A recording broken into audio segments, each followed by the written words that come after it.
Okay, so with class rules, we're going to look at just some general rules. So these are things that a lot of your teachers are going to basically have similar expectations on, but follow instructions. Keep hands, feet, and objects to yourself. Going to be on time. Going to be prepared. Don't insult others. So with that second one, what do we call that in Granite School District? Okay, for some candy if you can remember it. Yeah, go ahead, Blake. 𝑘𝒂𝒕. Okay, 𝙊𝒂𝒕, how long have you all been learning about that? You all been learning about it for like 5-6 years. Okay, so since you all were in like maybe what, like kindergarten, first grade? Yeah. Okay, yeah, so this is something that you've learned before. Yeah, you just keep your hands and feet to yourself. Like, you follow instructions, listen to what the teacher says. Sometimes you see, I see it a lot with like 7th graders. They're constantly like poking their friends, like have a hard time keeping their hands to themselves. We're hopefully past that stage. We're hopefully going to be able to do fine with that. Okay, be on time. What does it mean to be on time? How do you be on time in class? Be there before the bell rings and like not be tardy. Okay, so be inside the class, right? Like when the bell is done ringing, you should be in the class. Yeah. You shouldn't be down the hall sprinting as soon as you hear the bell ring. You should be right there so that you're in the class before the bell's done ringing. Okay? Do you have to be in your seat by the time the bell's ringing? No, you don't. Not in here. You don't. Yeah, the expectation is just that you're in the class. Okay? Be prepared. Just means like come, be ready to go, ready to learn. Eat your lunch so that you have energy and you can focus.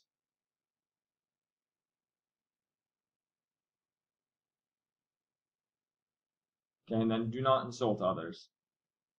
Okay, you don't want to be the reason why someone like doesn't feel comfortable at school, for example. Okay, now two of the top rules of the class. Those other rules are like general rules. These are like key rules. So don't talk while the teacher's talking, and then don't talk while another student's sharing an idea. Okay, if you can follow those, you're usually going to be fine. But when I'm sharing something with the class, when I'm teaching, like you should just be able to hear me clearly. Okay, you shouldn't have people like whispering with their friends. And then if another student raises their hand and is sharing something, then you should be able to hear that student talking.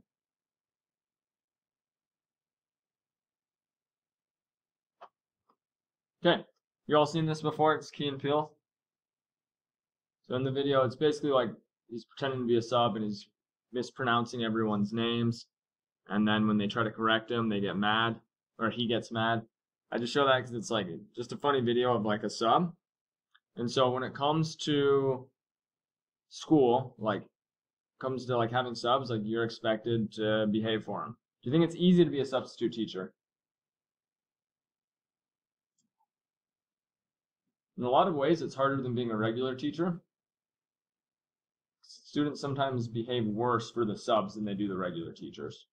I was a sub before becoming a normal teacher, and it's like sometimes students think they can get away with more. They think that the sub won't know how to get in contact with parents. Okay, so we want to be especially good when we have subs, because if not, subs won't want to come back to the school. Okay, so if you misbehave for a sub, it can result in me contacting your parent. I leave a note for subs that says, like, basically, if any student's misbehaving, leave a note for me, tell me who the student is, and I'm going to contact their parents. Do you think they make a ton of money? Not really. A lot of them are just like trying to help the community out. Sometimes you have like older people that are subs. Again, just be nice. Don't make the subs' life harder than it needs to be. Okay, we don't eat in here. Can we think of any reasons why I wouldn't allow food? Yeah, go ahead. If there was like a candy, there would be like wrappers everywhere. And plus there would be like kids who are eating Cheetos like up there. There would be like lots of Cheeto dust there. Lots of marks. Yeah. That'd be hard to clean up. Yeah, exactly. So it's more about the mess component of it all. Okay, it's more about the mess that's created. So yeah, if you have food, like, can't eat it in here.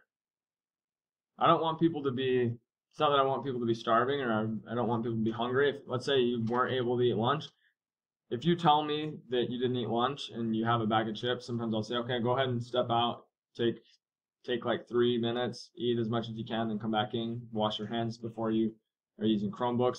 But it's more about the mess. I don't want there to be crumbs of Cheetos. I don't want there to be crumbs of Takis. So I'll let people eat, but it's more like in the hall. But also it has to be reasonable. You can't ask me every single day. Like I'm going to say no. It's more like kind of an emergency thing, like once in a while thing. Like it's not going to happen that often. Okay. Use electronics wisely. So what we're doing here, it's like we need to stay off our phones. Okay, are there other electronics that you think can cause problems other than cell phones? Okay. They're not paying attention. Yeah. Yeah, that's true. Yeah, you can have kids that get distracted. They're not learning as much. We're going to go ahead and watch this video. So they're highlighting how technology can be bad. But yeah, like with Chromebooks though, like we're going to school-wide with no cell phones. But Chromebooks, like students also sometimes play games on Chromebooks. We're not going to do that in here. I use Land School, so I can see if people are just like on random websites that have nothing to do with what we're learning. If they are playing games, I can just shut them out of it, and they can do assignments on paper if there's a big problem.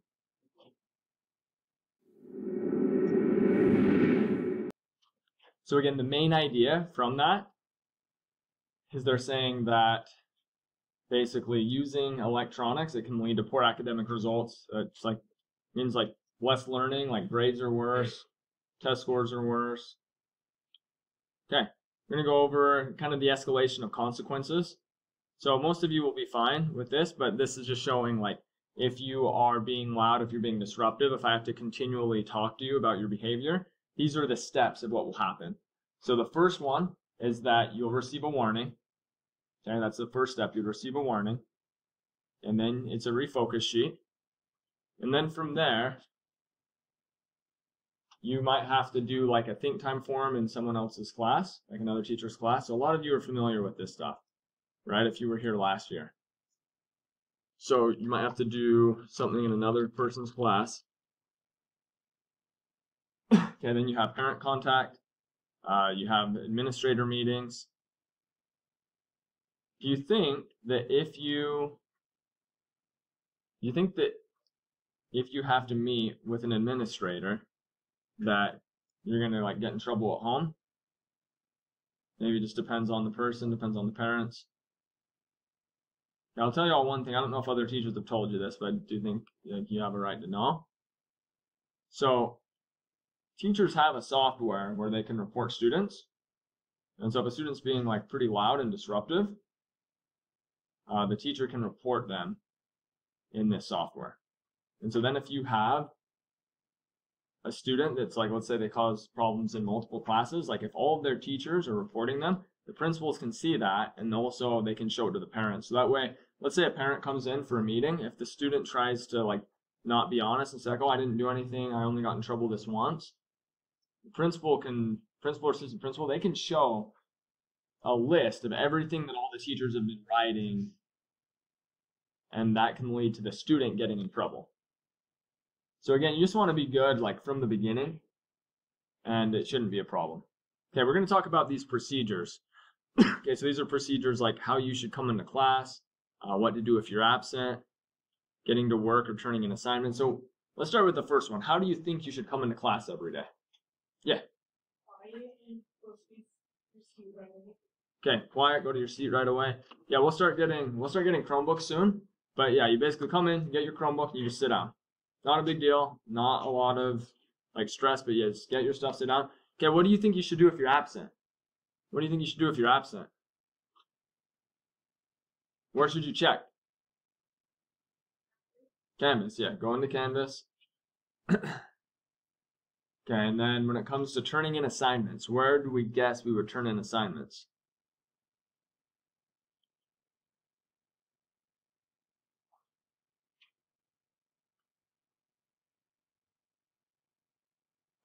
Okay, so we could turn in assignments in Canvas as well. Okay, turn in assignments in Canvas as well.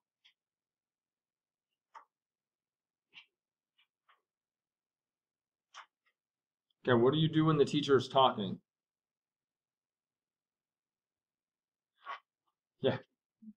Okay, just listen quietly, right? Main idea is that you're just like quiet. You're not talking to your friends when the teacher's talking. You're just staying quiet. Okay, sharpening your pencil. Any guesses on this? Yeah. Yeah, so exactly when the teacher is like done going over slides, that's a good time to do it. But also in this history class, we're going to use a lot of just like Chromebooks.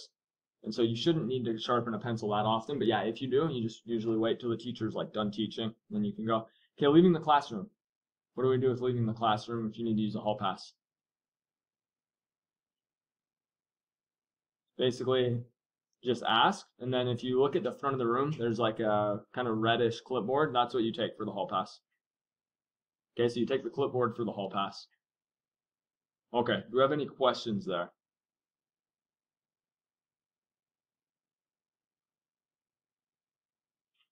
Okay, again, that's what you use for the hall pass. Okay.